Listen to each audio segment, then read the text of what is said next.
శ్రీ మహాగణపతే నమః. శ్రీ సరస్వతి నమః. శ్రీపాదవల్లభ నరసింహ సరస్వతి శ్రీ గురు దత్తాత్రేయాయ నమః. ఇక్కడ జ్ఞాన వైరాగ్యాల మాట పక్కన పెట్టు. జనుల్లో భక్తి కూడా తగ్గిపోయింది కదా. అందువల్ల మీరు ముగ్గురు వృద్ధులైపోయారు. మీ పుణ్యం బాగుండి ఈ బృందావనానికి వచ్చారు. ఈ భూమి యొక్క ప్రభావంతో నువ్వు మళ్ళీ యవనాన్ని పొందావు. ఇక్కడ భక్తి తాండవిస్తూ ఉంటుంది. ఎవరు కూడా జ్ఞాన వైరాగ్యులను పట్టించుకోరు కదా. అందువల్ల నీకు యవనం వచ్చింది. వీరు ముసలి వాళ్లలాగానే ఉండిపోయారు. కానీ ఇక్కడి యొక్క ప్రభావంతో ఇన్నాళ్లకు సుఖంగా నిద్రపోగలుగుతున్నారు అన్నాడు నారద మహర్షి.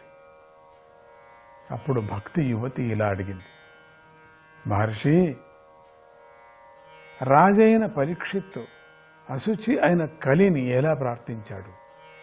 అంటే అశుచి అయినటువంటి కలిని ఎట్లా ప్రార్థించి స్థాపించాడు అని కూడా. కలి ప్రారంభమైన తరువాత ధర్మసారం అంతా ఏమైపోయింది? ఎక్కడికి వెళ్ళిపోయింది? పరమ కరుణామయుడైన శ్రీహరి అధర్మాన్ని చూస్తూ ఎలా సహించాడు? ఈ విషయాలు నాకు తెలపండి అని ప్రార్థించింది. అప్పుడు నారద మహర్షి, ఓ అమ్మాయి, ఈ సందేహాన్ని కష్టాన్ని పోగొట్టే మాటను చెబుతాను విను. ఎప్పుడైతే ముకుందుడైన శ్రీకృష్ణుడు భూమిని విడిచిపెట్టి తన వైకుంఠానికి వెళ్ళాడో ఆ రోజు నుండే కలి ప్రారంభమైంది. పరీక్షిత్తు రాజు దిగ్విజయమైనటువంటి యాత్ర చేస్తూ కలిపురుషుణ్ణి చూశాడు. ఆ దిగ్విజయ యాత్ర అనేటువంటిది అటువంటిది.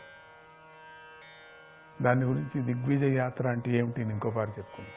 అప్పుడు కలిపురుషుణ్ణి చూశాడు. కలిపురుషుడు ఏడుస్తూ పరుగున వచ్చి రాజుగారి కాళ్ళు పట్టుకున్నాడు. శరణు వేడాడు. ముందు పరీక్షిత్తు వాడిని సమరిద్దామనుకొని తర్వాత తనలో తాను ఇలా అనుకున్నాడు, యత్ఫలం నాస్తి తపసా న యోగేన సమాధినాం తత్ఫలం లభ్యతే సమ్యక్ కలో కేశవ కీర్తనాత్. కృతత్రేతాద్వాపర యుగాల్లో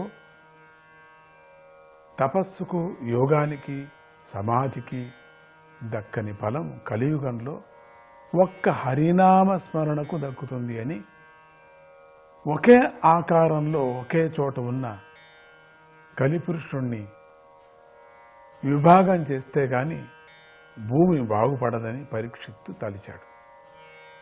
ఎందుకంటే తీర్థాలు, నదులు, దేవాలయాలు, పాఠశాలలు అన్నిటిలోనూ సారం లేకుండా పోయింది.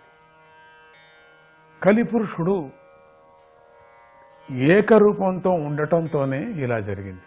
ఇందులో వీడి తప్పు కూడా ఏమీ లేదు. ఇది యుగధర్మం. వీడు మాత్రం ఏం చేస్తాడు? అందువల్ల వీడిని నేను సంహరించను, విభాగం చేస్తాను అనుకున్నాడు పరీక్షిత్తు మహారాజు. కలిపురుషుణ్ణి పరీక్షిత్తు విభాగించాడు అని నారద మహర్షి కలి వృత్తాంతాన్ని చెప్పాడు.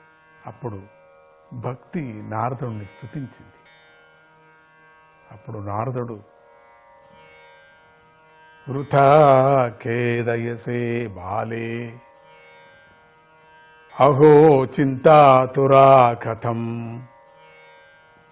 శ్రీకృష్ణ చరణాంభోజం స్మర దుఃఖం గమిష్యతి.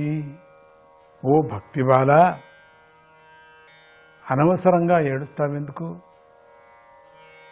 శ్రీకృష్ణుడి పాద పద్మాలను స్మరించు, నీ దుఃఖం పోతుంది. ఆయన కౌరవుల నుండి ద్రౌపదిని రక్షించాడు, గోపికలను కాపాడాడు. ఓ భక్తి, నువ్వంటే ఆయనకు చాలా ఇష్టం. నువ్వు పిలిస్తే ఆయన ఖచ్చితంగా వస్తాడు. కృత త్రేత ద్వాపర యుగాల్లో జ్ఞాన వైరాగ్యాలు ముక్తిని సాధించి పెట్టేవిగా ఉండేవి. కలౌ తు కేవల భక్తి బ్రహ్మ సాయుజ్యకారిణి. కలిలో బ్రహ్మ సాయుధ్యాన్ని ఒక్క భక్తి మాత్రమే ఇవ్వగలదు అని సంకల్పించి భగవంతుడు నిన్ను సృష్టించాడు. ఆయన భక్తులను పోషించే బాధ్యతను కూడా నీకు ఇచ్చాడు. అందుకు నువ్వు అంగీకరించావు కూడా. ముక్తిని నీకు దాసిని చేశాడు. జ్ఞాన వైరాగ్యాలను పుత్రులుగా ఇచ్చాడు. నీ అసలైన రూపం వైకుంఠంలో ఉంది. ఇది నీ ఛాయారూపం. ద్వాపరం వరకు నువ్వు ఆనందంగా ఉన్నావు. కలిలో ముక్తి క్షీణించిపోయింది, వైకుంఠానికి వెళ్ళిపోయింది. మళ్ళీ నువ్వు తలిస్తేనే ముక్తి కిందకు దిగి వస్తుంది. జ్ఞాన వైరాగ్యాలను నువ్వు నీ పిల్లలుగా ఎన్నాళ్ళు కాపాడుతూ వస్తున్నావు. కలిజనం వీరిని ఉపేక్షించారు. అందువల్ల వీరు వృద్ధులైపోయారు. అయినా కూడా నువ్వు బాధపడకు. కలితో సమానమైన మరొక యుగం లేదని తెలుసుకో.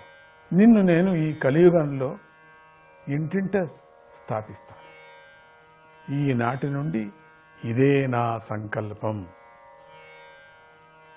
భక్తితో కలిజనులు పాపాన్ని ప్రక్షాళన చేస్తాను. పిశాచాలు, బ్రహ్మరాక్షసులు కూడా భక్తి కలవారై హరిని దర్శించగలగరు. అందరూ కాదు. శ్రీహరి భక్తి సులభుడు. ఆయన భక్తికి చిక్కినట్లుగా మరే సాధనకు చిక్కడు. భక్తిరేకైవ ముక్తిదా. భక్తి ఒకటే ముక్తిని ఇచ్చేది అని నారద మహర్షి భక్తికి ధైర్యం చెప్పాడు. భక్తి యువతికి నారద వచనాలతో దుఃఖం తీరిపోయింది. కానీ పిల్లల ముసలితనం పోలేదు.